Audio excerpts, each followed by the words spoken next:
আমাদের তো সপ্তাহে 6 দিন ক্লাস, এক এক দিনে এক একজন ওস্তাদ ক্লাস করান।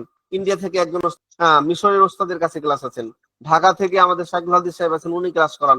আমাদের উত্তরবঙ্গের একটা বড় মাদ্রাসা, সেখান থেকে এক মুহাদ্দিস সাহেব ক্লাস করান। অফলাইন মাদ্রাসা, যেটা আমাদের এই অনলাইন মাদ্রাসা যেখান থেকে পরিচালিত হয়, সেই মাদ্রাসা থেকেও 3 জন ওস্তাদ আপনাদেরকে ক্লাস করান। আপনারা নিজ নিজ জায়গা থেকে ক্লাস করতেছেন, একটু মন দিয়ে ক্লাস করবেন। আপনারা বাপ মার চাপে ভর্তি হননি, আপনারা নিজ আগ্রহে এখানে এসেছেন, নিজের টাকা খরচ করে ভর্তি হয়েছেন। কি বলেন, ঠিক কিনা? নাকি আপনাদেরকে কেউ চাপ দিয়েছে? নিজ আগ্রহে। হ্যাঁ, বাচ্চাদেরকে বাপ মা চাপ দিয়ে পাঠায়, ওই জন্য ওখানে একটু অমনোযোগী থাকে।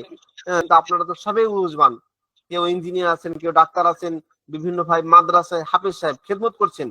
বাংলাদেশ থেকে, ইন্ডিয়া থেকে, বিভিন্ন রাষ্ট্র থেকে আমাদের ভাইরা পড়তেছেন। ক্লাসের রেকর্ডটা থাকবে আমাদের সফটওয়্যারে, সেখান থেকে আপনারা ওই অ্যাপস এর মাধ্যমে আবার রেকর্ডটা দেখে নেবেন। তোমরা সকল মহিলা অবশ্যই হালতে জজবে হওয়ার কারণে ইয়াটা পড়ে গেছে। নিশ্চয়ই মৃত্যুর পরে একটি জীবন আছে, নতুন জীবন।